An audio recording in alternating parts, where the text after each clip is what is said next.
is the starting lineup. Here's your host, Karl Schoening. Welcome into the starting lineup. I'm Karl Schoening, starting at your host and the voice coming through your speakers. It's a two-man starting lineup with LG starting as the audio disseminator, and we have a loaded show for you today. NBA playoffs, NFL draft, hockey shenanigans, and we figure out how time works. Plus, SAFC was in action this weekend as well, but we have to start by talking some San Antonio Spurs. Big weekend in Portland for the Blazers. The Spurs take both games in dramatic, come-from-behind fashion against the Blazers. One with Wemby, one without Wemby, and they have a chance to close out the first-round series on Tuesday night in San Antonio. But let's start with the Sunday game first. It was an afternoon game. Victor Wembanyama comes back from his concussion protocol, and I think immediately he tested his range. I thought that was one of the things that I noticed that Wemby did in the first half was he put up some threes. And in that first half, Wemby went 1 of 4 from 3.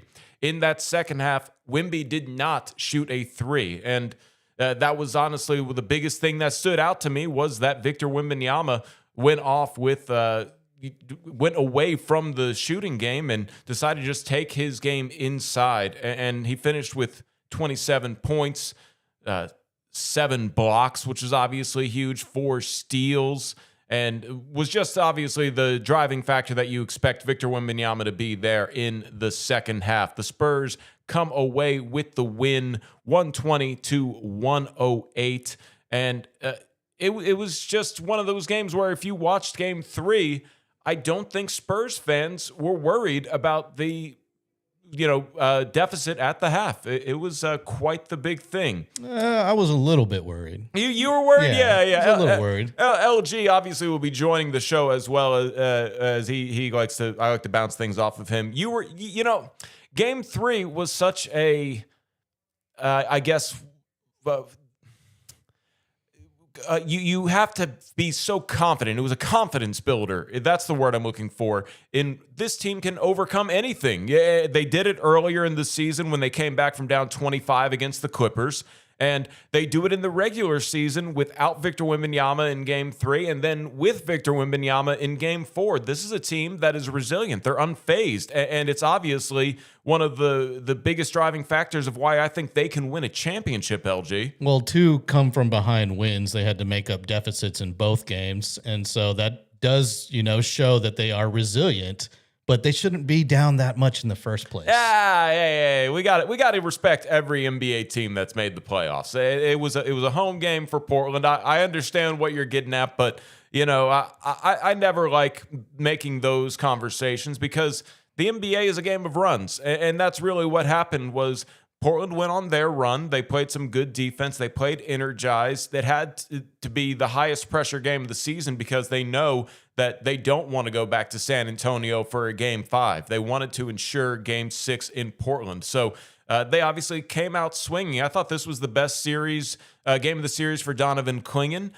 Drew Holiday was immediate off the bench. Denny Avdia played his usual Denny Avdia game. But for the overall situation, the Spurs are just the better team, and they have proved it consistently throughout this series.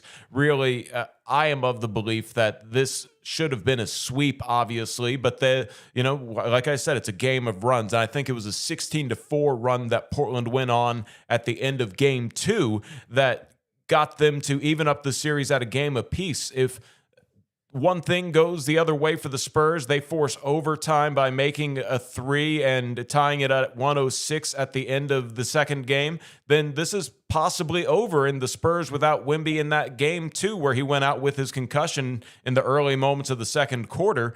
Then we're talking about the Spurs resting and trying to figure out the next matchup against either the Timberwolves or the Nuggets. But it'll be a situation where Wemby obviously didn't finish Game 2. He didn't play Game 3. The Spurs still won that. Spurs win yesterday in the Game 4, and they're going to try and close it out in Game 5. And I have to look at things from the perspective of I'm the Blazers. I don't know how you recover from that. They talk about how sports are a mental game. Where do you think that the Blazers can go from there? They missed two great chances. They capitalized on a great chance in game 2, but then they missed the next two to really try and take control or at least even up the series. And now it's coming back to San Antonio, and all the momentum's with the Spurs. It is. And to give the Spurs credit, they absolutely shut down Scoot Henderson this game. 0 points, a nice goose egg to end the day. Yes, yeah, that was on my notes to definitely bring up. I meant to look up ahead of time what Scoot did in the fourth quarter, because if you remember, Scoot Henderson was talking trash and then got teed up for flexing on Dylan Harper at the end of the third quarter in game 3. And and everyone's saying he poked the bear, he unleashed the beast. Yeah, because then Dylan Harper would go off for 10 points as part of his 22 points in the second half in game 3. And then obviously, I think that Scoot Henderson, if he didn't score in the fourth quarter, he didn't score much in game 3. And then he obviously doesn't score at all in game 4, as you bring up. And the Blazers can't make up for one of their expected contributors like Scoot Henderson to go 0 for like that. That I have the stats in front of me. It was a 0 for.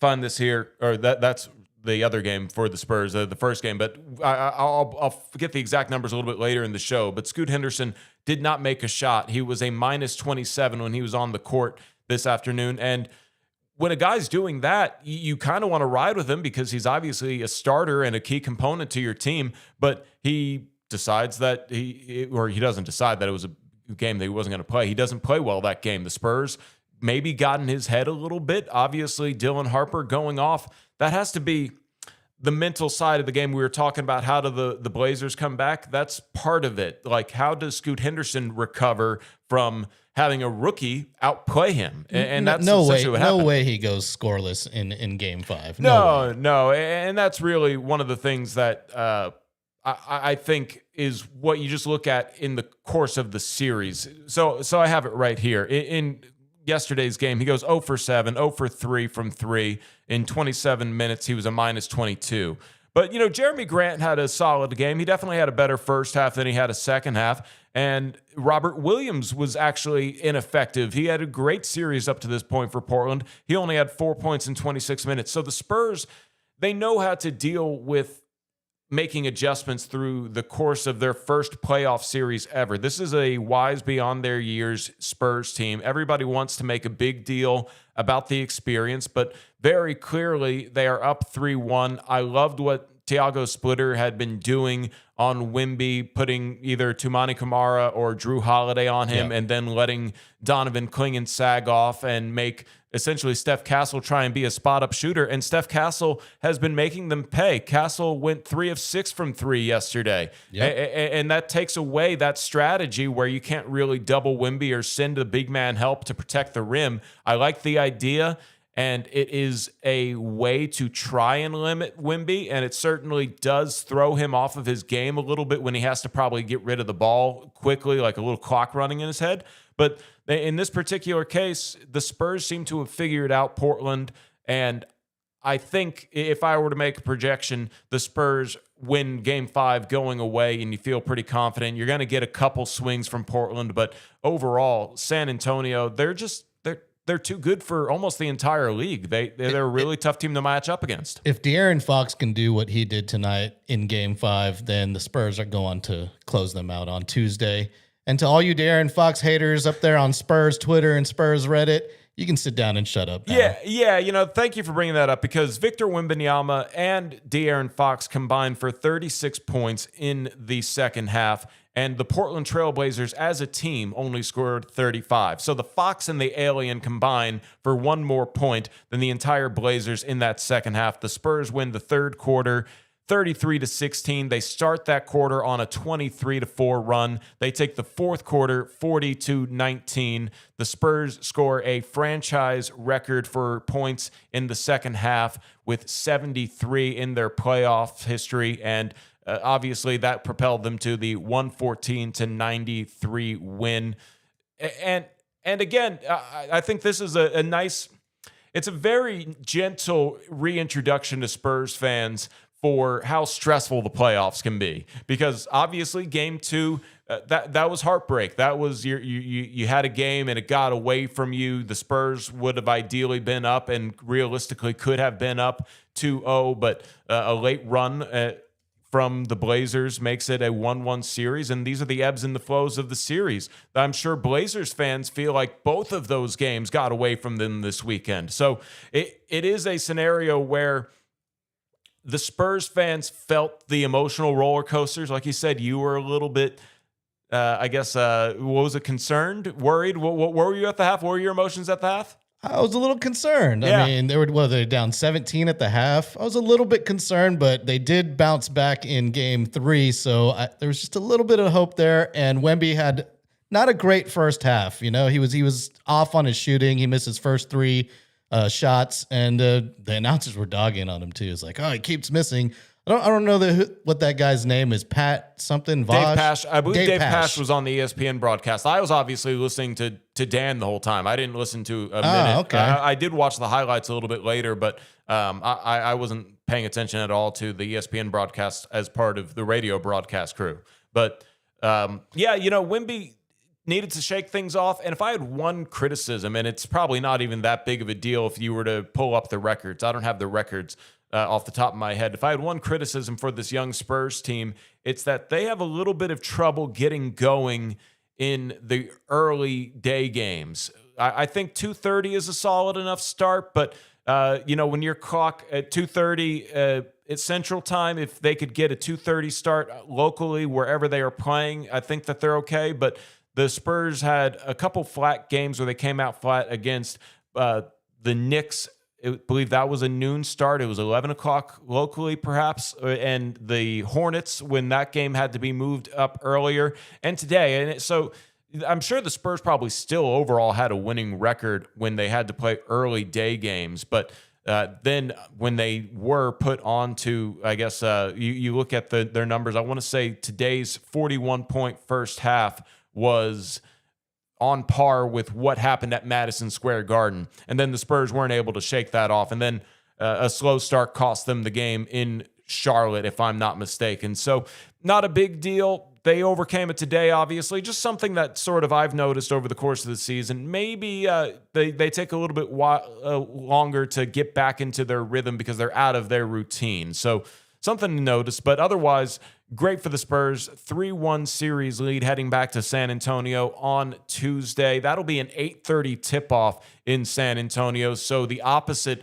of those early day games. It's a later game. Spurs played great in game 1 when there was an 8:30 tip-off. So I don't want to harp too much on tip-off times, but obviously the Spurs, they won 62 games this year. There's not many blemishes that I can really nitpick about the Spurs. I got to get into how good they really are at some point here during the week, because it has been a phenomenal season for them. And I think, obviously, the Portland Trail Blazers, they're a tough 7 seed. I'm not going to do power rankings off the top of my head right now, but I would probably say that the Blazers are better than at least 4 other teams in the NBA playoffs, and that's partly because Denny Avdia is a big all-star level type player, and you have Drew Holiday, who has great experience in the playoffs. That's really been helpful, and they have a lot of athletic, defensive-minded wings. Tumani Kumar and Matisse Thybulle not playing today was very interesting to me, or yesterday,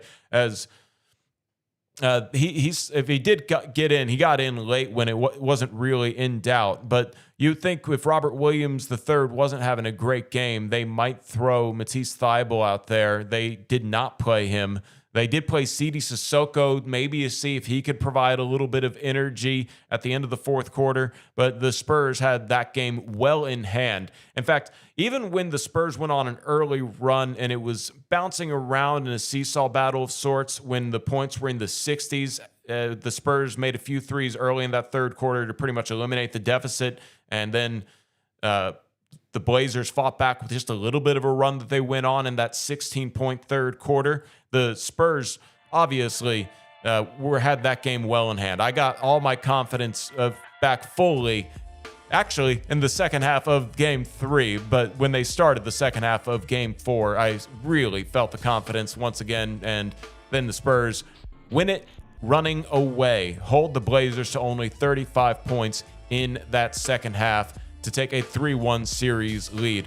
We're going to hit on the other series on the either side of I-35, the Rockets and the Lakers, when we come back on the starting lineup.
He didn't make the team, but he's in our starting lineup.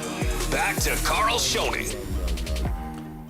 Starting lineup on Ticket 760 and on YouTube. I'm Karl Schoening, your host, starting as the do-it-all man behind the scenes and occasionally chirping in. LG, how can they get in contact with the show if they want to get involved? You can hit us up on X at TSL760, the artist formerly known as Twitter there, X. And then all the other socials were at Starting Lineup Live. So subscribe to this thing on YouTube, Starting Lineup Live. We are on Instagram and Facebook. All right. Thank you. Yeah, I am on air Karl on Instagram and X. So if you want to join the conversation, you can hit me up on X. And I need to turn on notifications for that. That's going to have to be the big thing about being back on radio, interacting with the audience that you might not know, audience that might not agree with you sometimes. And I enjoy good debates. It's always fun. And you never know. I don't really enjoy debating people who I think might be rage baiting me. So if you start to feel a little rage baity, I understand that that's sort of the world we live in, where people are just on the internet to try and irritate other people. I'll have to pick and choose who I interact with, but I do enjoy good conversations. And I also appreciate the occasional tweet that just says, "You're right, Karl." So if you want to send that, go ahead and do that. Another series in the Western Conference that has been very, I'd say, an interesting yet disappointing series when we saw the matchup drawn is the Lakers and the Rockets. So this series happening east and west on I-10, either direction you go from San Antonio. And Houston is disappointing in the sense that they had their best point guard go down in Fred VanVleet with a torn ACL at the beginning of the season, and he was going to not play the entirety of the season. That's just something that happened from the jump with the Houston Rockets. Somewhere in the middle of at the start of the season, they were great. They put up tremendous numbers. I don't have any of them off the top of my head, but I can tell you that the Rockets looked like a legitimate contender even without Fred VanVleet. And then Steven Adams goes down, and I don't have the numbers in front of me in terms of what Steven Adams did versus what the Rockets did after Steven Adams went down with his injury for the rest of the year. But you're talking about two starter caliber players in Fred VanVleet and Steven Adams being out of your lineup. The Rockets were the 2 seed last year's playoffs. They added Kevin Durant. That was a clear upgrade, but when you lose two of your key pieces, you just got to kind of almost assume the way that the rest of the season played out for the Rockets, with a little bit of off-court drama and just their inability to defend at times. Despite having some good defensive talent, they also have some traffic cones that other teams can take advantage of. So I think it's one of those things where when you look at what's happening with the Houston Rockets, tonight probably would have been a merciful ending for a sweep. And I just think that they get one more game in LA. That was a very prideful win tonight for the Houston Rockets, as once again, the Lakers, if you haven't been paying attention to that series, are without Luka Doncic and Austin Reeves. So their two primary ball handling guards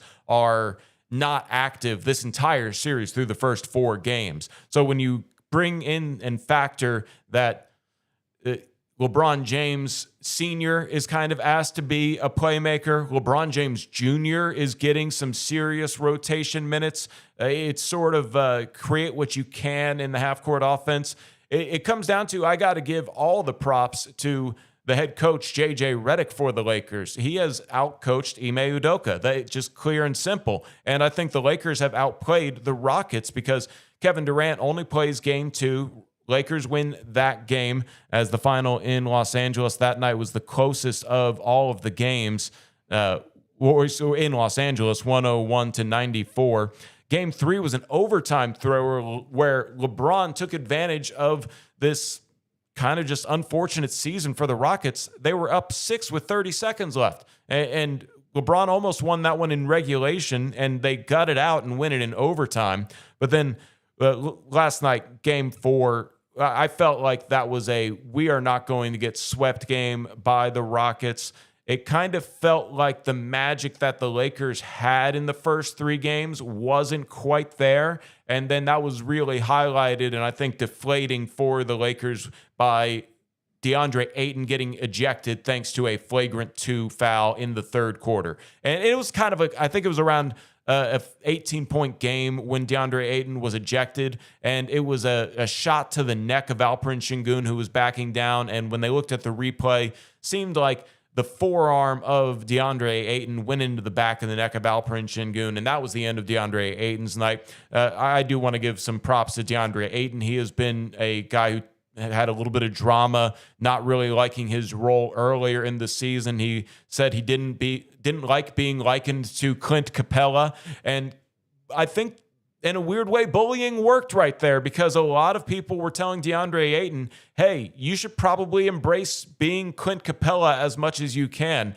because you have to play with Austin Reeves, LeBron James, and Luka Doncic. So you're going to automatically be the third option offensively, fourth option offensively. So do those fourth option things. Run down the court. Look for offensive rebounds. Be a tough physical player and really focus on your defense. And he turned it around. And so when that happened and he went out, you're not really talking about much depth remaining for the Lakers. In fact, tonight after he went out, the remaining backup big mans for the Lakers, we did get to see some Maxi Kleber minutes. Jared Vanderbilt kind of plays that role. Jake LaRavia is sort of a small ball 5. Jackson Hayes saw 15 minutes. But overall, the Lakers don't really have much depth there. So when DeAndre Ayton went out, I figured that was the end of the night for the Lakers. Pretty much was, as it was just garbage time. The Lakers outscoring the Rockets in the fourth quarter. The game was pretty much out of hand by that time. Houston picks up the win 115-96. There will be a game 5 in that series. Positive news, it seemed like Austin Reeves was going to play game 4. He had some rumors go around that he was going to be active, and they decided to keep him out. I think that's the right decision. You're playing with house money if you're up 3-0. No real need to rush back anybody. There's been some positive news about Luka Doncic going off in practice and being able to play, and maybe he'll be back for the second round, which they will need against the Oklahoma City Thunder. And this is where we'll get to the other series in the Western Conference, but you get a little curious about how the NBA is going to structure all of the series. But this is where losing game 4 for the Lakers and not playing Austin Reeves could potentially be a bit of a blessing in disguise, because if the Lakers can close it out in Los Angeles in game 5, then that's just a little bit extra rest for Luka Doncic, because the matchup after that would be Oklahoma City. I'm going to go out on a fairly strong limb that OKC is going to sweep the Suns. So if the Thunder and the Lakers both swept, I kind of wondered when that second round series might start. So this Houston and LA series being elongated a little bit might help the Lakers come back a little bit stronger instead of if they had swept and the Thunder swept, and thus that series started a little bit earlier. So I'm not saying that the Lakers are going to go out and try and lose game 5 and maybe try and win in game 6 or 7 so they can definitely have Luka Doncic ready for game 1 against the Thunder. That's definitely something to keep an eye on. We are going to do a full roundtable of the other series in the NBA playoffs in the next segment. But just to kind of wrap up the thoughts on the Rockets and the Lakers, Kevin Durant comes back game 5. Maybe they can pull off a game 5 upset. If either Doncic or Reeves come back in game 5, maybe I think the Lakers win that one pretty easily. That would be my guess if they come back. But I can't see this one going longer than 6. The Lakers seem to have their number. They seem to be outplaying the Rockets, and I feel like the Rockets understand this is a lost year, because even if Houston somehow does come back and win this series down 3-1 in 7 games, which has never happened in the NBA's history, then I would assume that it would be a very quick death from the Oklahoma City Thunder, and that's obviously going to be something to keep an eye on in the second round. If the Lakers are healthy, can they make things interesting against the Thunder? But they have to wrap up their series against the Rockets first. We're going to talk about the rest of the NBA playoffs when we come back on the starting lineup. Stick with us here on Ticket 760.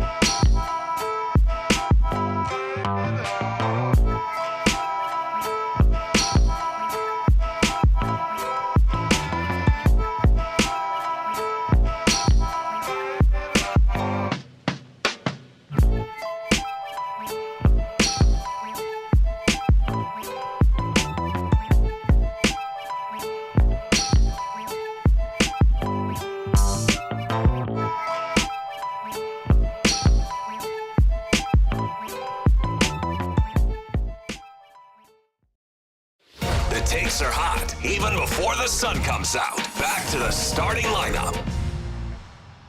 We're going to get into some of those hot takes right now, as I'm going to do some rapid fire in the NBA playoffs. I am your host, Karl Schoening. This is the starting lineup on Ticket 760 and on YouTube. Doing everything behind the scenes, DJ LG. And LG, I think that people can get involved with the show primarily by liking our YouTube feeds, subscribing to it, and commenting. That's great. We will read the good comments, and hopefully we don't get spammed by any comments. But we have anybody paying attention in the show in the chat? Yeah, we do. Some people are up in here. Luis Mata Jr. is up in here. He says he was hard on Fox on Spurs Twitter on Friday, and Fox shut him up. And he also says Game 4 was shades of the Cup semis, down 17, and within 5 minutes, they came right back. Yeah. Oh, geez. You go back on me there. I believe that was December 13th when the Spurs met the Thunder in the NBA Cup semifinals. And yeah, they were down 16 in the first quarter and 11 points heading into the second quarter. Victor Wembanyama comes back, and the Spurs end up winning that one in one of the best games of the season. It's worth checking out the highlights on the NBA Cup semifinal between OKC and the Spurs if you're feeling a little nostalgic about this Spurs team.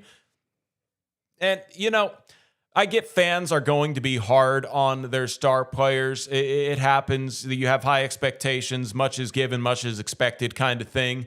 And, D. Fox, he delivered today. He delivered yesterday for the Spurs against the Blazers. And he had 10 points in the first half, and then he had 18 points in the second half. So you can't really ask much more from your star scoring player.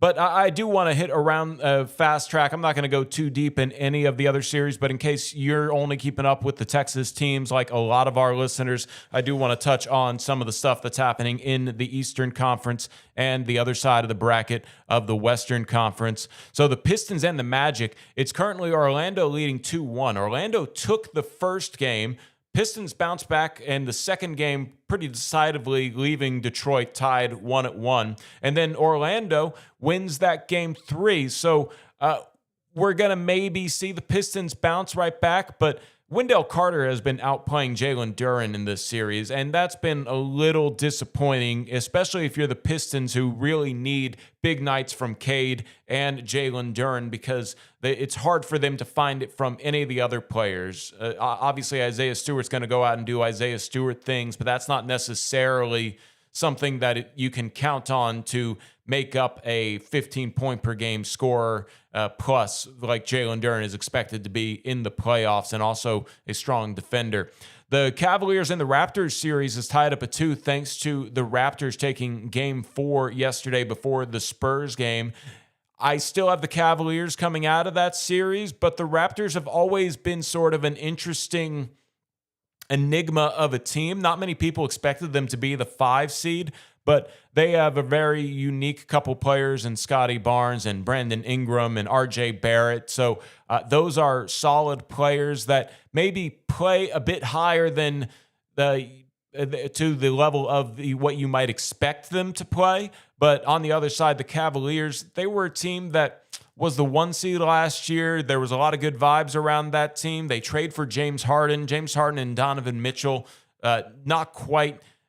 They're putting up stats, but they're not quite winning games quite like you would expect them to. But speaking of winning games, the Atlanta Hawks, they reinvented themselves during the season, much to the dismay of Spurs fans who were keeping an eye on that pick swap, because the Spurs are now going to take that pick swap to the 20th pick in the NBA draft this June. But Spurs fans were hoping that would be a lottery pick. The Hawks, legitimately, he obviously won't get MVP votes, but CJ McCollum has turned that team around in a way that Trae Young could never. And that's really a very positive thing that they picked up those moves. I like Jonathan Kuminga on that team. They have a lot of wings. They're athletic. Jalen Johnson's one of the best players that a lot of NBA fans have never heard of. Well, general, if you're a fan of an NBA team that's not the Atlanta Hawks, you might not be familiar with Jalen Johnson, but he's one of those guys that can put up a triple-double at will.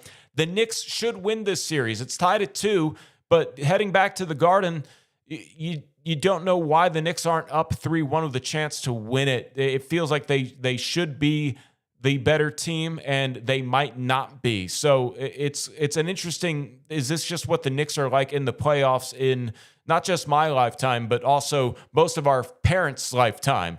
Because the last time they won a championship was 76. Obviously, they went to the NBA Finals in 1999 against the Spurs, and the Knicks have always had some good teams, but they've never quite found the ultimate playoff success since that 73 team. Celtics 76ers have reinvented themselves several times over the course of the season as well. Not as fun as the Hawks have. They had that 25-game suspension with Paul George, which, because that doesn't hit on the tax bill, that saved them some money on the tax. So it made the 76ers get rid of Jared McCain, granted for high value. Jared McCain would be very useful in this series, but instead the Celtics have a 3-1 lead over the 76ers. It was nice of Philly to grab one of those wins without Joel Embiid. Joel Embiid does come back and help the cause very effectively in the way that Joel Embiid can these days, as he returns from an appendix surgery that had him out the last about week of the season, and to this point of the playoffs. Embiid finished with 26 points in 34 minutes, and the Sixers are going to lose this series. Joel Embiid, it's just one thing after another, and it's tough to say that it's his fault. It's just the sort of like curse of the process, if you will. The fact that the 76ers tanked so hard that this is almost like the basketball karma, because Joel Embiid's a great player, starts his career with a broken foot. The only reason the Sixers were able to even draft him at 3 because he was going to be out his whole rookie season, ends up being out his first 2 seasons. He has just accumulated so many injuries. He can barely run and jump anymore, but he can still get a bucket. He's just not necessarily that freak athlete he kind of used to be. And it's a little sad, but I really do want to commend him for gutting it out all season long. You could tell that it's hard for him to move up and down an NBA court at an elite level. So I do want to say I appreciate Joel Embiid, but this is Tyrese Maxey's team, and they're not going to be able to get off of Embiid, so he's going to be around, but they got to figure out how to build for the future around Tyrese Maxey. And then on the Western Conference side, I touched on it. I don't need to talk about it much more. Thunder, they're just a better team than the Suns. If this goes 5, I would be shocked, but good for the Suns if they can pull off a Game 4 win. Overall, Oklahoma City has just shown that they are arguably the best team in the NBA. Many people see them as the best team in the NBA. The only caveat is that I think the Spurs are better, and I think that there's plenty of evidence to back that up. But if you want to say versus 28 teams, the Thunder are better, and then against the Spurs are better than the Thunder, I kind of understand that. We touched on the Lakers and the Rockets. I think the Lakers picked that one in 5, but if you want to go back on the YouTube and watch my full thoughts on that, go ahead and check us out on YouTube. Once again, plug the channel for me, LG. The channel is Starting Lineup Live. Yes, sir. You can watch us live, and we will have live shows that are not on the radio as well. The one that I did want to spend my last minute on here is the Nuggets and the Timberwolves, the 3-6 matchup. Minnesota leads the series 3-1, but they're going to have to try and find a way to close out this series, most likely without Anthony Edwards, who is maybe out for over a week, and Dante DiVincenzo, who ruptured his Achilles.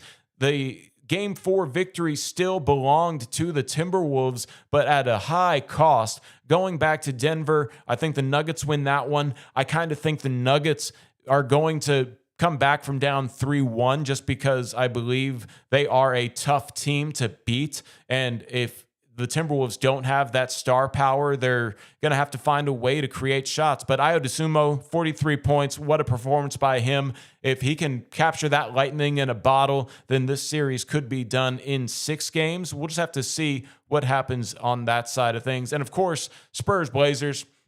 Thinking San Antonio wins this one on Tuesday night, tomorrow night, 8:30 tip time. Spurs radio game night is at 8. Dylan Emery will be on the Spurs countdown show starting at 7:30 on WAI. Playoffs, always so much fun. Can't wait to talk more about it, especially once we get into the meat of the second round. We are going to take a quick break here on the starting lineup, but when we come back, we're going to talk about a crazy mascot, the craziest in sports. He should be in a straitjacket on the starting lineup.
No B team here. This is the starting lineup with Karl Schoening.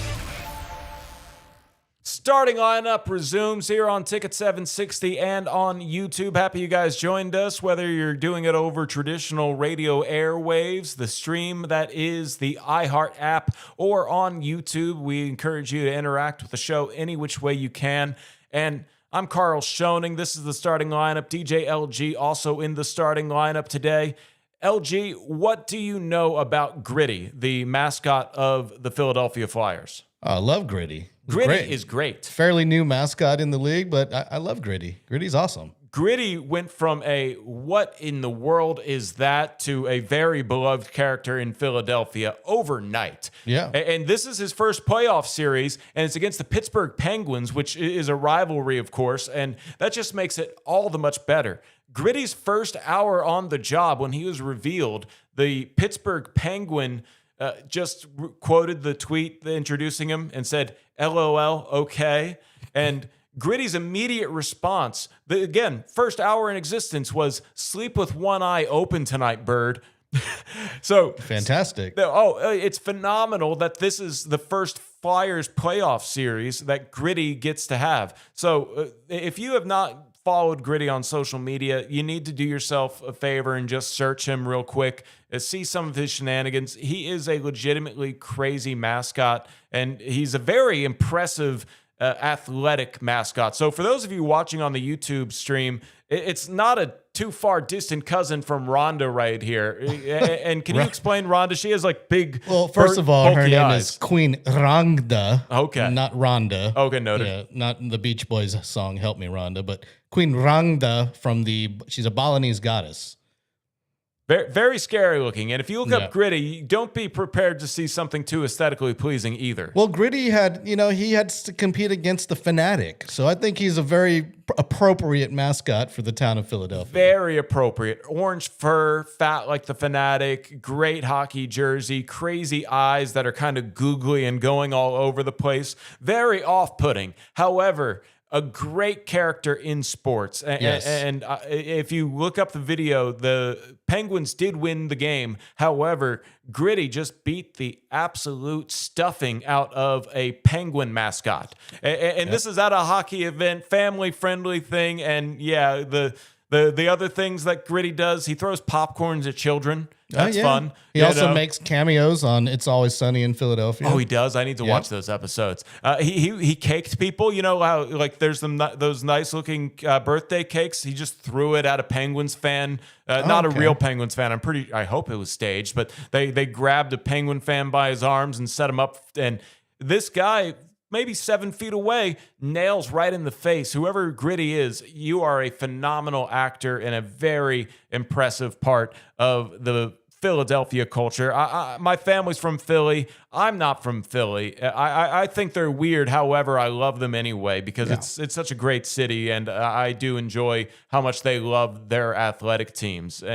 Coyote's still number one, though. He's still the best mascot in all of sports. I do love the Coyote. I have to say that the Fanatic is just slightly ahead of the Coyote in my power rankings. I do like the gorilla in Phoenix. I like the gorilla and the Bigfoot. Yeah, Rocky with the Denver Nuggets is pretty good. I liked him. Charles, he's all right. He let Charles Barkley lay him out. Rocky got in trouble for leaving some posters on the court that last game against the Spurs. Oh, yeah. They had to stop the game. I remember that. Yeah, that's funny. Well, you got to. That's not on Rocky. That's on his attendant. If you notice, every mascot has an attendant that has to clean up after the mascot. That's true. So yeah, the mascot's just out there to hype out the fans. You got to be on top of things because. Like, I love watching the Coyote because he has that big drum for chance of defense and go Spurs go to try and, get everybody on rhythm. And then he just throws it at his assistant. So you have to be on your feet and think fast if you're an assistant, especially for those creative, crazy mascots out there. Last home game, Coyote was banging the drum. He's like, go Spurs, go. And you repeat it back. He broke his drumstick. He was banging that drum so hard the last home game. Yeah, you can hear that thing to the top of the rafters. That is a very loud bang of the drum. I've seen him do that all the time. He probably has several spares set up. But the Coyote, Coyote, unfortunately, second in my power rankings. Love him, but the Fanatic, it is an experience. The Phillies are in last place in the major leagues right now. Last time I checked the standings, I didn't check this morning, but the Phillies are terrible. Price of admission is worth it to just watch the Fanatic all day. I really think that's the best part of sports are those mascots. It's entertaining. It's supposed to be fun. Definitely check it out. If the stuff Gritty's doing is just very unique, but I enjoy mascots. We're gonna have a little bit of talk all the time. But hour 2 coming up when we come back here on the starting lineup. Of course, we're going to talk a little bit more Spurs. We're going to touch on San Antonio FC. They were in action. They started USL Cup play. We do talk soccer on here, and we're going to touch, once again, some other thoughts that I had on the NBA playoffs. And of course, the NFL draft happened this weekend. Some quick hitter thoughts and just sort of my philosophy on the NFL draft as that one rolled around this weekend. Was a lot of fun out in Pittsburgh. And we're going to have to get one of our guys, Question, on the show. He was out there. He represents some of the offensive linemen and defensive linemen there for the draft, and he certainly had a good time out there in Pittsburgh. But starting lineup resumes here on Ticket 760, hour number 2 when we come back.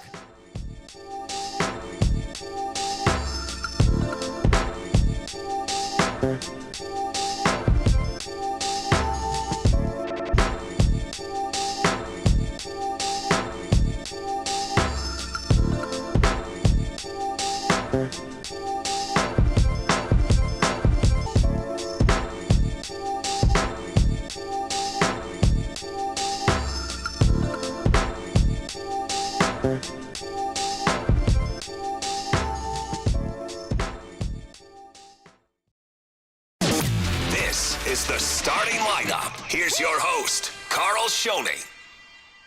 For the Spurs take a 3-1 series lead over the Portland Trail Blazers. San Antonio FC was also in action this weekend. The NFL draft was certainly an event to be had in Pittsburgh. And, you know, LG, I think we teased this in the first hour. We're going to talk about it in the second hour, but we figured out how time works. That's an interesting conversation that I will be saving for the end of the show if you guys want to also learn how time works. But we talk sports here on the starting lineup. I'm your host, starting as the voice coming out of your speakers, Karl Schoening.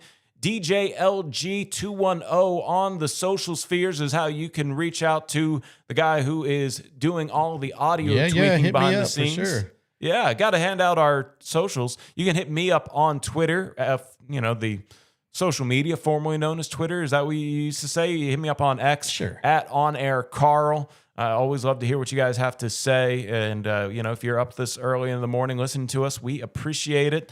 As, LG, the other way you can listen to us is on YouTube as well. Just look up the starting lineup live. And don't forget, for those that want to listen in the future, we are on the iHeart app, and we are also going to be on Spotify and Apple Podcasts and everywhere you get your podcast, actually. Awesome. Yeah. Well, so many ways to listen to us. I really enjoy the fact that we live in the 21st century, LG. And speaking of the 21st century, it is 2026, and the San Antonio Spurs are back. Go Spurs, go! Yes, sir. Yes, ma'am. Yeah, go Spurs, go indeed. They come from behind, down at half. It seems like both games this weekend, 3 and 4. We touched on game 4 in the first hour, but LG, I want to revert back to game 3 real quick, because if there's anything to take away, it's that this Spurs team has no quit. They had every reason to say, hey, Wemby's not playing. We can't really find our rhythm. It's just not our night here in Portland in game 3. We come back game 4 and let's even it up then. No, they knew that they had a chance to win without Wemby and demoralize the Blazers. And if there's something that I noticed about this Spurs team is they're not afraid to chirp a little bit. I think that was really a mental game that has gotten into the Spurs, is they're willing to try and play that mental game. Steph Castle won't even say anything to you. That's part of his mental game. Maybe he does say some things and we can't quite read his lips, but he's so locked in on his defenders that his mental game is that he's just going to put the clamps on you. Well, according to Denny Avdia, he talks smack the entire game. Oh, really? Yeah. Oh, man. It's a shame we can't just mic up and listen to the players. Stefan Castle was mic'd up, but they're not going to let you hear that stuff. I know. Yeah. Someone somewhere has some stuff that if it ever got leaked to TMZ, they would lose their job. But there's definitely some things that are happening, that we can't see and hear as fans. And Denny Avdia is definitely frustrated by the Spurs. So at the end of game 4, we'll shift back to game 4 real quick. Steph got fouled by Denny, and it's been a long series. You see this happen all the time in NBA playoff series where guys just start to get tired of each other. And Denny fouled Steph. Steph puts the ball in Denny's chest. And I got to be honest with you, Denny pushed him and afterwards, and then a little shove came back from Steph. It started at the foul, but that was in the progress of the game. After the whistle, Steph puts the ball in his chest, and that's kind of disrespectful on the basketball court. A little disrespectful. That's probably among the most disrespectful things you can do in terms of physical, I guess, body language. And Denny was just done with it because he had been locked up. Not that he had a bad game, but he's had to deal with the Steph Castle clamps all series long. And I think that was sort of a point where both of them were done with each other. But then on the ensuing possession, Wemby not only blocked Denny's shot, he collected it and looked back and smiled at Denny. Mm-hmm. And then the next possession down the court for the Spurs, they tried to feed Wemby on a post-up being guarded by Denny, and Denny fouls out of the game by fouling Wemby on the post-up, and Wemby, I heard somebody say he emoted them. He gave him the clap sign. He started clapping at him, but not at Denny. He was clapping in the general sphere of the world on the court. Is that what the kids call it these days? Emoting? Yeah, I think so. You gave him a little clap, and you could just tell that the Spurs, they have this swagger about them. They have this, we're young, we know, we don't care, and I love that. And I think that goes back to that's a perfect segue going back to game 3.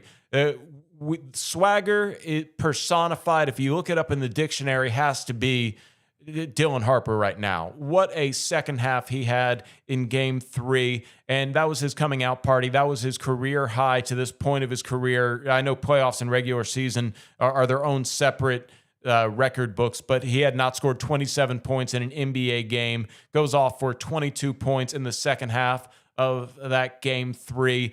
And I think we talk about the mental game.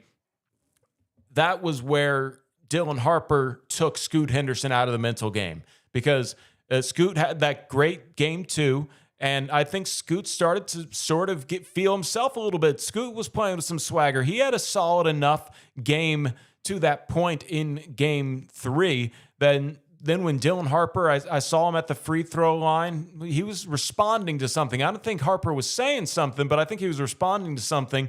And then the next play down, Scoot sort of flexed on him, and that was a technical foul on Scoot Henderson. And Dylan Harper went off for 10 points in the fourth quarter to really propel the Spurs to a runaway victory in game 3.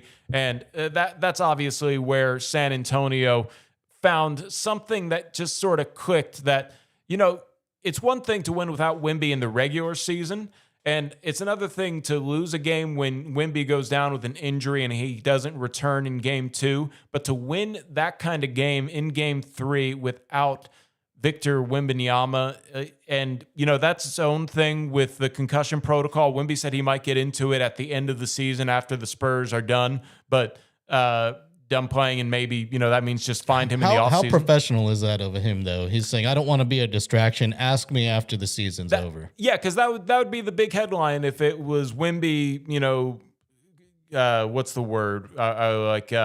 Discredits or puts down in some way the NBA's protocol. He said, hey, the doctors were great. And I'm sure the doctors were just relaying what they could.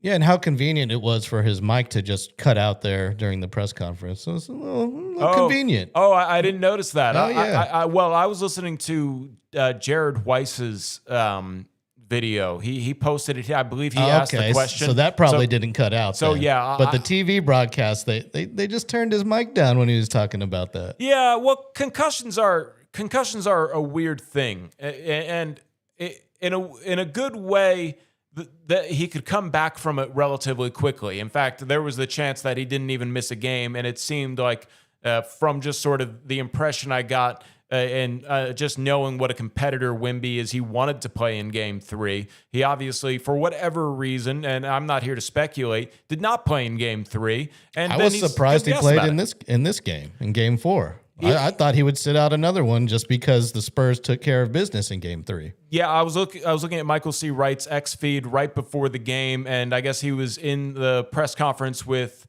Mitch Johnson, the head coach for the Spurs, and it seemed like what Michael C. Wright was indicating on Twitter was the Spurs won't know until an hour before tip-off if Wemby's going to be available to play, and it's out of the Spurs' hands. So who knows what and how things were determined there an hour before the game.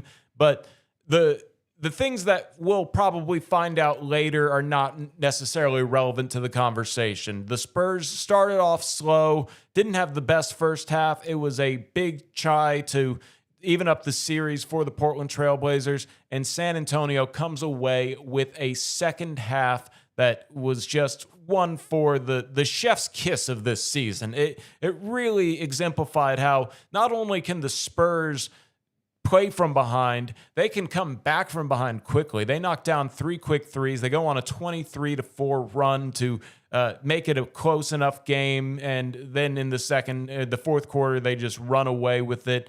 Thanks to De'Aaron Fox, thanks to Victor Wembanyama. Steph Castle actually got in foul trouble. Dylan Harper comes in and makes some great contributions off of the bench.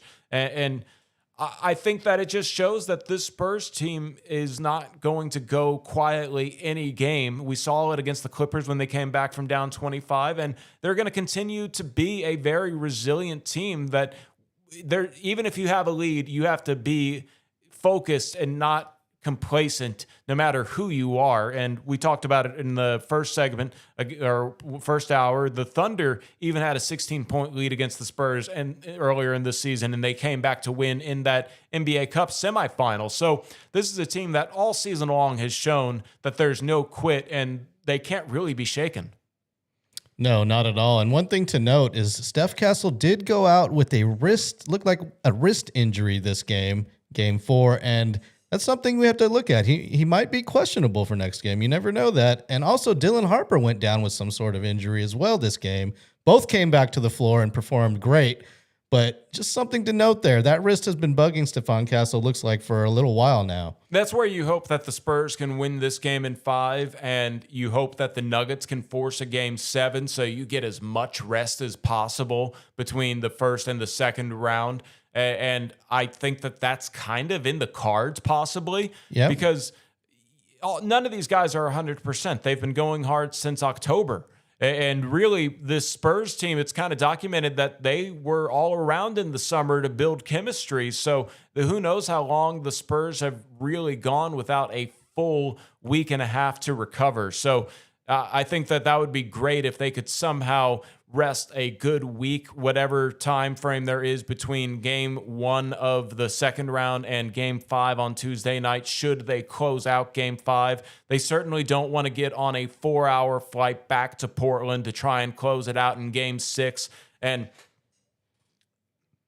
then, yes, we could maybe ask those questions at the press conferences. Hey, how did that week off heal you? And this has been a very professional Spurs team in those, kind of questions. They'll tell you, it's like, yeah, we have some bumps and bruises here and there that we're just trying to manage. And that's just sort of life in the NBA and professional sports in general. No one at this point in the playoffs, at the playoff part of the season, is 100% healthy. I remember Wemby was dealing with a rolled ankle at the end of the regular season. Hopefully that's feeling a little bit better, but none of these guys are going to be back to quote-unquote 100% until they've probably had time to rest in the offseason. So very fortunate for the Spurs that none of their injuries, including the Victor Wembanyama concussion, are all that serious, costing them games.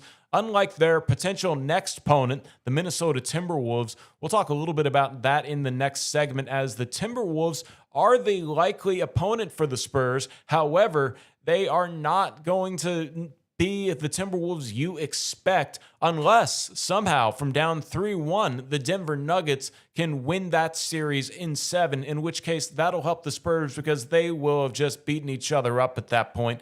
both of those teams really banged up, fighting through it. And that second round matchup between the Spurs and whoever they play, once the Spurs close out the Blazers, they can just rest and they will go up against a banged up team almost regardless of which one it is between the Nuggets and the Timberwolves. I do want to touch on that series and how that series impacts the Spurs in the potential second round matchup. Obviously, Spurs still got to win it in Game 5. That is an 8:30 tip tomorrow night on WOAI. I'll be joining Dan Weiss with Spurs Radio Game Night at 8 o'clock, and Dylan Emery gets you going with Spurs Countdown at 7:30. All of that on WOAI live from the Frost Bank Center. This is the starting lineup. I'm Karl Schoening. He is DJ LG playing that music you hear so softly going over your speakers. We're going to step aside and we come back. We're going to get into that Minnesota and Denver series here on the starting lineup on Ticket 760.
Silver and black, and no excuses. Start your day with a starting lineup.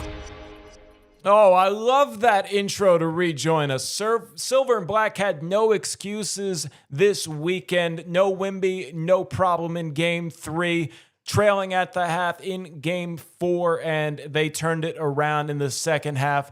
Silver and Black with no excuses take a 3-1 series lead heading back to San Antonio Game 5 tomorrow night. This is the starting lineup. I'm your host, Karl Schoening. DJ LG 210 is in the other room making things happen. You can watch us on YouTube. You can tune in to us 6 a.m. to 8 a.m. here every Monday through Friday on Ticket 760. And I really want to touch on the Spurs' next opponent, potentially. It's either going to be the Minnesota Timberwolves, who are currently leading the Denver Nuggets 3-1, or the Denver Nuggets come back and win this series in 7. So this is the one time that I feel like this is legitimately something that could happen where the Nuggets turn it around and win this series in 7.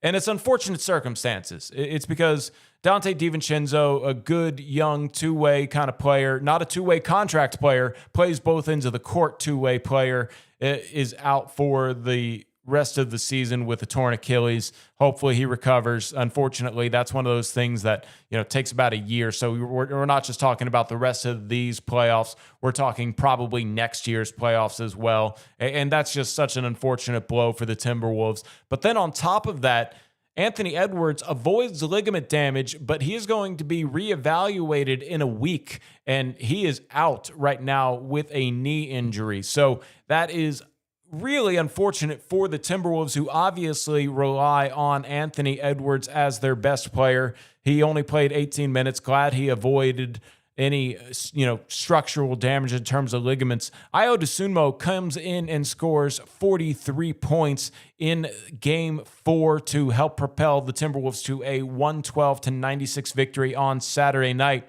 And this is where I wonder if the Nuggets, who we think they are, which is the 3 seed, which is they have one of the, arguably best players in the world in Nikola Jokic. He is one of the best players in the world. And some people will say that somebody who averages a triple-double, leads the league in rebounding and assists in the regular season, is the best player in the world. But, Nikola Jokic, a little underwhelming. He'll put up his stats, 42 minutes, 32 points. He had 5 assists, which is actually a little pedestrian for him, 5 rebounds in Game 4. But I was a little disappointed in Nikola because the Timberwolves came away with the victory pretty soundly, but the players were still on the court. At least Jokic was. And at the end of the game, the ball was thrown ahead to Jalen McDaniels, and he dunks it. And Nikola Jokic takes offense to it, and he charges him, gets his fist into his jersey. No punches were thrown, so there's no suspension, but Jokic gets fined $50,000. Julius Randle, for his involvement in the altercation, gets fined $35,000. And, I just don't like that from Jokic.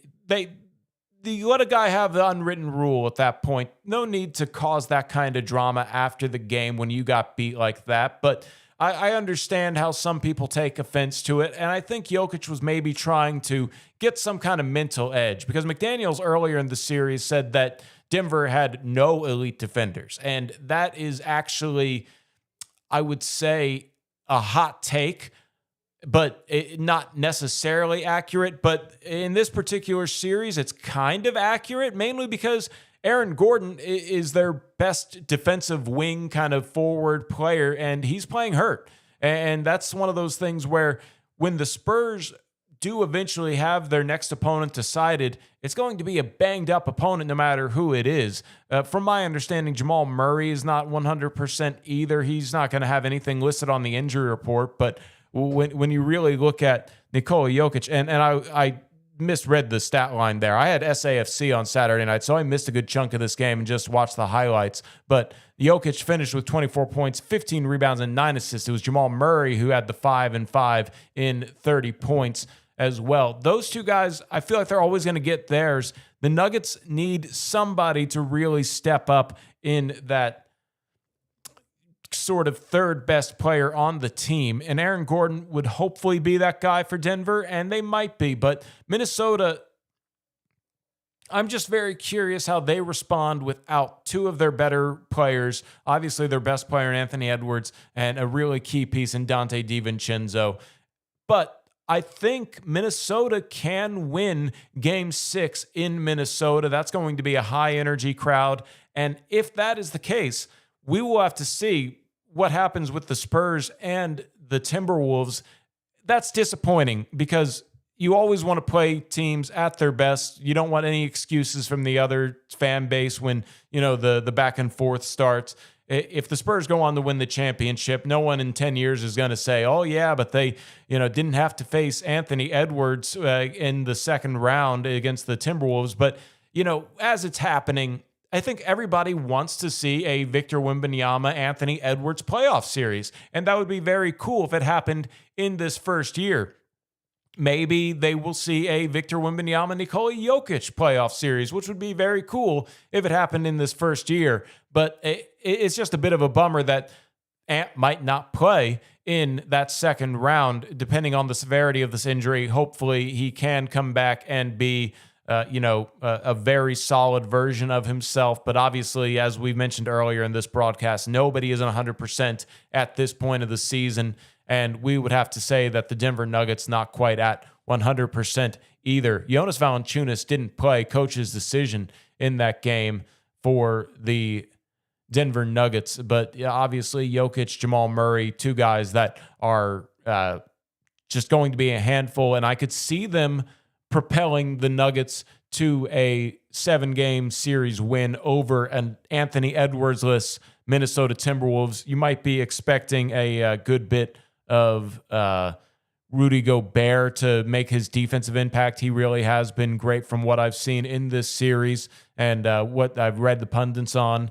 Julius Randle, he should take advantage of more missed opportunities, but Ayo Dosunmu, I said this about Scoot Henderson after game 2, and I'm going to say it about Ayo in this game. You can't expect a repeat in that kind of production, and that's going to be something that if they get it again, lightning in a bottle strikes twice kind of thing, then Ayo might emerge as one of the best players in the NBA. He was in consideration for some 6th Man of the Year votes after being moved from Chicago to Minnesota with the contributions he's bringing as Anthony Edwards backup. And, oh, man, LG, how about this one?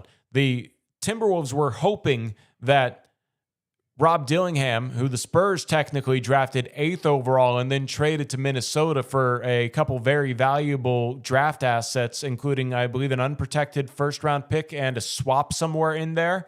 Ayo Dosunmu comes in and basically makes Rob Dillingham expendable. He's not even on the roster anymore, and the Spurs, what a move for Brian Wright there. So Dosunmu, obviously, it gives the Spurs sort of a little bit of a last laugh in that particular case where the Spurs didn't want to make a pick in that draft at 8. Maybe they could have gotten Matas Buzelis. Instead, they trade the 8th overall pick, and because of the salary cap ramifications, that opened up enough for the Spurs to just absorb Harrison Barnes.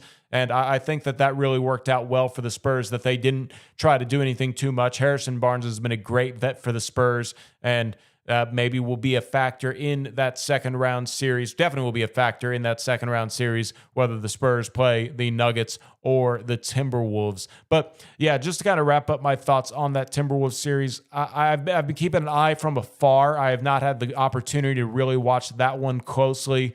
But just to recap, in case you haven't either, Game 1 was taken by the Nuggets 116-105, and then the next 3 have been taken by Minnesota. It was a close one in Game 2 in Denver, 119-114, and Minnesota ended up winning the next 2 games by double figures and holding Denver to under 100 points, 96 points actually both games, and coming away with those victories, 113 and 112-96 in games 3 and 4 in Minnesota. Game 5 is going to be in Denver, 9:30 later today. So that's obviously going to be a game worth watching this evening in the NBA playoffs. And the San Antonio Spurs will obviously be watching all of that game film once they take care of business against the Portland Trailblazers, preferably tomorrow. But I did miss that Game 4 between the Nuggets and the Timberwolves because I was out at Toyota Field. And let me tell you what happened with SAFC. LG will be able to chime in as well because that's where we were Saturday night, watching San Antonio FC take 2 points. That's right, 2 points. We'll explain it in USL Cup play on Saturday night. That and more on the starting lineup when we come back on Ticket 760.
Your ticket for the best Spurs talk. Back to the starting lineup. That is right. We talk Spurs on this program. This is the starting lineup. I'm your host, Karl Schoening. LG is making sure everything happens. You might hear him occasionally, and I definitely want to bring him in as he was a set of eyes for people at home over this weekend in San Antonio for another team in the Spurs organization. San Antonio FC, San Antonio Football Club, takes a shootout victory. Yeah, football. The FC is actually for football, not football. All right. Football. I like it. Yeah. San Antonio FC takes the shootout win over Birmingham Legion in the first game of the Prinks Tires USL Cup. Last year it was Jägermeister Cup, so if you're maybe a little I missed familiar, it. Yeah, if you're a little familiar with what the Jägermeister Cup was, it's the same thing with a new sponsor. So I used to have a really big Jägermeister cup in college. oh yeah. I'm sure that that's a lot of Bobcats. As you and I both went to Texas State, we got to get some Bobcat talk on here as well. But Watch out now. we do talk soccer on this program, though. We will be definitely talking local soccer. World Cup's coming up. But I was on the call with Katie Goodman. We got to get Katie on the call to talk about it. But, sometimes, especially as a broadcaster who just wants those highlights for my reel, if you will, you get frustrated that games end in scoreless draws. And back-to-back weekends against Miami FC 2 weekends ago, back-to-back home games, I should say, and this weekend against Birmingham, SAFC would go into a scoreless draw. They play pretty solid defense. They pass it around. They lead the USL Championship, the division that they play at, in passing, but the ability to score hasn't quite clicked there. They're better than most. They're still unbeaten at home. They are now 3-0-2, but this is a Prinks Tire USL Cup game, which means that once we reach full time, if it is a tie, the game goes into PKs. I love that. Yeah, I think that's great. I almost feel like they don't want it to be the way that it should go, but it adds an extra little drama because they want to create a little bit more separation in the standings. So if you win the shootout, you don't get 3 points, you get 2 points. And if you draw, you always get 1 point at least. So winning the shootout gives you an additional point. And of course, if you lose, you don't get any points. That's just sort of the way soccer and hockey standings work if you're unfamiliar. Well, nobody likes a tie, so I'm just glad that they have the opportunity to do that. Although it could have still ended in a tie if nobody made their PKs. Yeah, that's interesting. I should look into all of the rules on how that would work. If I guess if you go 0 for 5 or both teams go 5 for 5 and the PKs end in a draw, I wonder if they really need to award that extra point. It was a little confusing, and just for those people that like to keep up with San Antonio FC but might not be familiar about how this cup works, it is just sort of an in-season tournament that they'll have group play until August, and then if they win their group or if they have the highest points among second-place finishers in groups, then they will be the wild card. So 8 teams make a playoff, and I believe the quarterfinals start in August, and the final is in October, so early October. So this is a long ride if you're keeping up with SAFC, not just USL Championship standings, which the SAFC is in second place in the Western Conference currently. This is its own set of standings, and it brings in other teams from USL 1, which is the division below USL Championship. So if I'm confusing you, this is probably not the sport that you want to just hear on your casual drive into work. But San Antonio FC, they take a scoreless draw and win it in PKs over Birmingham Legion, and Jassim Koliat, the goalkeeper for the Birmingham Legion, stood on his head all night. He was giving us phenomenal save after phenomenal save. Lots of good saves last night. Yeah, SAFC had 6 strikes on frame, and almost all of them were parried away in some dramatic fashion or another.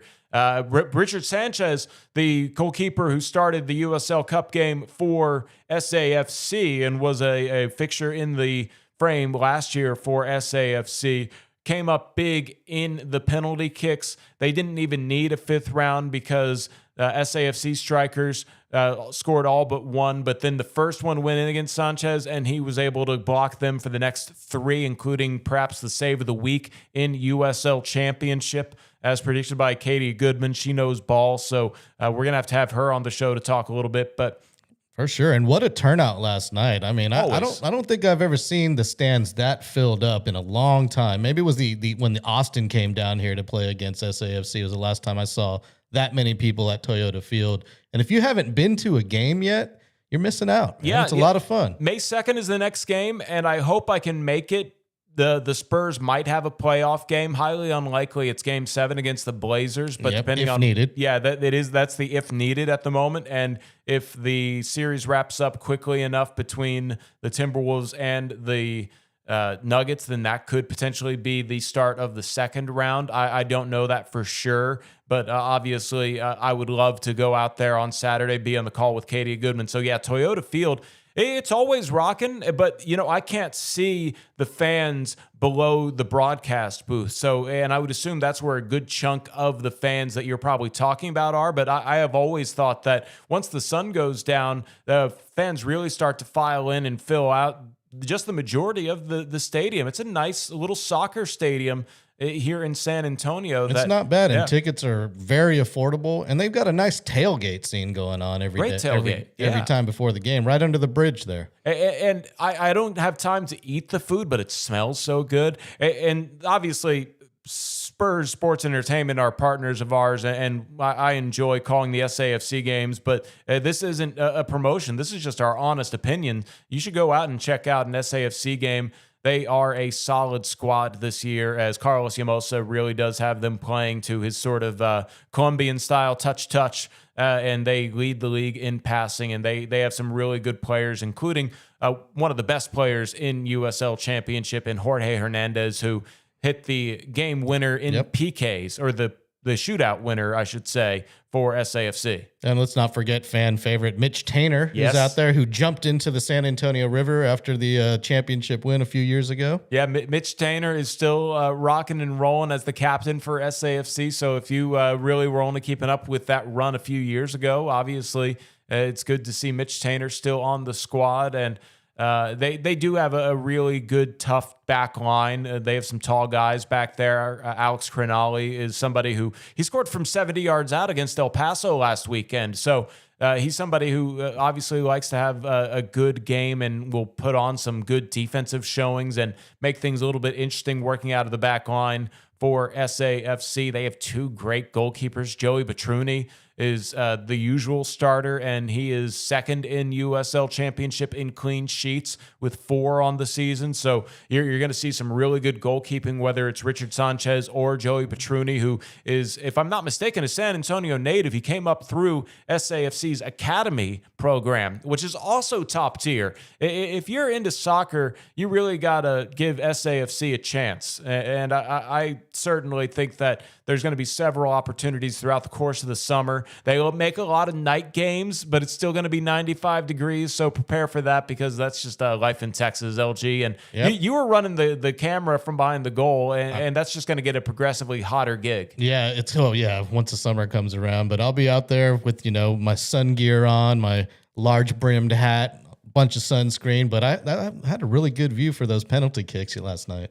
Yeah, and unfortunately, they did not go into PKs in the USL Championship game a couple weeks ago against Miami, but that one was a little bit frustrating because Miami played a man down a good final bit of the game, and SAFC was unable to come away with a breakthrough goal. So Miami snuck away with a point in that game. But SAFC, it's just a great home field advantage that the fans bring. Hopefully you're part of it, and maybe you come out on May 2nd to check it out.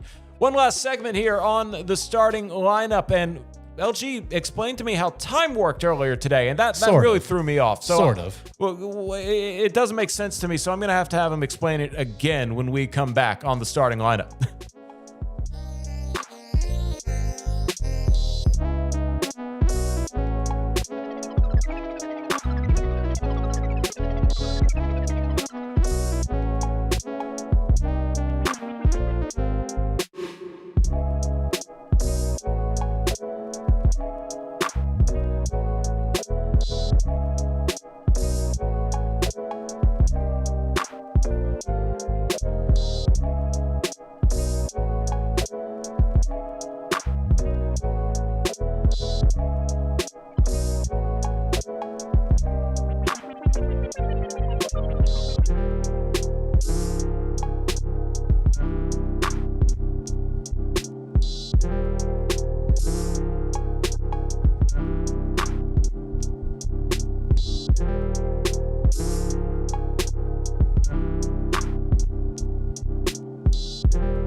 the starting lineup. Starting lineup here on Ticket 760, last segment of the second hour. Only a 2 hours show. It'll fly by before we know it once we get back into the rhythm. I'm Karl Schoening, your host. DJ LG is in the other room making things happen as he does everything behind the scenes here, whether you're watching on YouTube or listening on Ticket 760 or perhaps maybe on a podcast in the future. We certainly enjoy everybody interacting with the show. And part of the things in radio that maybe people behind the scenes don't know is time is very important. This 2 hour show, we have to stay within our segments, and especially here in our last segment, we need to make sure that we're very precise so we don't make things late for Dan Patrick and the boys coming up next here on Ticket 760. For those of you listening on radio, Patrick's coming up next. If you're on YouTube, he's not. We're not bringing in Dan Patrick, but I got LG a clock. It's a pretty handy clock. LG, you seem to like it, but you discovered something interesting to me, and I had no idea that time is not real, and we are working on some kind of stone-based time in the real world. And time is not real. It's a human construct. Yes. So apparently it is a human construct that our watches only work in unison together in what we have agreed on is time if they have a stone. A quartz crystal for electronic watches. If your watch runs off a battery and it doesn't have a quartz crystal, it'll lose time. It'll be off. Maybe a day or two later, it'll be off by a few seconds. And the clock you got me, I mean, it's great and all, but I set the time the other day and turned it back on a few days later, and it was about 45 seconds ahead of how I had synced it before. And I was like, oh, obviously it doesn't have a quartz crystal in there. And you asked the question, what does that have to do with anything? And so I looked it up, and a quartz crystal is inside electronic watches. It sends an electrical signal into the crystal, which vibrates inside the crystal at a specific frequency, exactly 32,768 hertz. And that helps keep the seconds precise.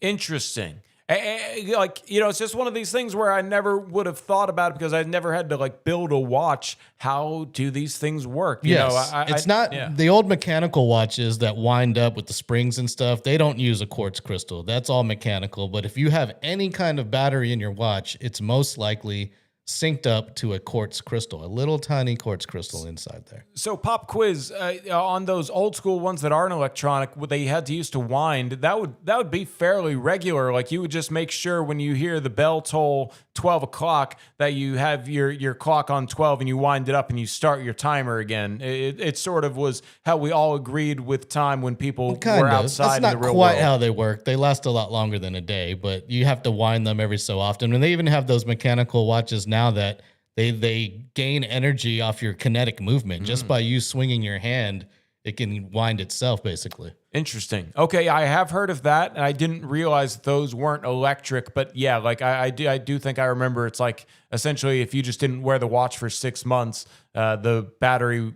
Well, I guess in this case, the kinetic energy would power the watch. Exactly. And that's why a lot of watches you see, they'll just say quartz on them. It'd be like Casio, quartz. And that means it has a quartz crystal, and it's should keep time fairly well. I need to do a deep dive into this topic because how did we determine that this is how time is going to work and we all agree about it in the entirety of the world? I guess trade, we need to be able to work on time schedule to communicate and get goods around the world. And technology, Yes, science. Science is great. The sun rises and it is a certain time. However, we throw that wrench in with daylight savings time. I still have to adjust one of my clocks that doesn't get affected by power outages. So something about that, just always kind of I'll do that when I need that clock to actually be accurate. But yeah, interesting note that you brought up to me on that. But yeah, this is the end of our first show here on Ticket 760 and, our first real pushed out show on YouTube. How can everybody get involved with the show? Follow us on Twitter or X at TSL760. All of our other social media, you can find us at Starting Lineup Live. Subscribe to this thing on YouTube. Hit us up on Facebook. We're on the gram. TikTok coming soon. All right. Yeah. And we're right here on Ticket 760 Monday through Friday, 6 a.m. to 8 a.m.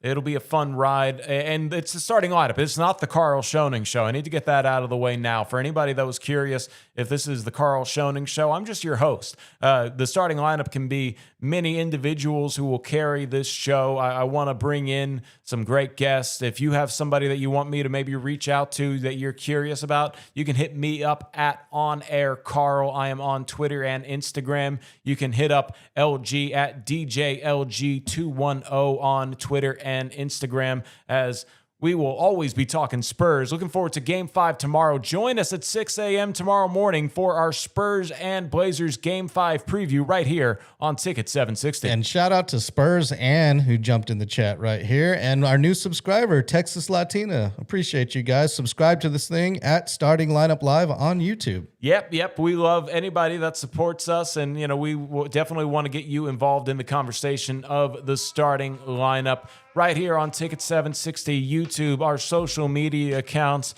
Hey, great community we're trying to build here in San Antonio and beyond. Happy that you guys are a part of it. Yep, safe drive out there for those that are headed to work. We'll see you tomorrow here on the starting lineup.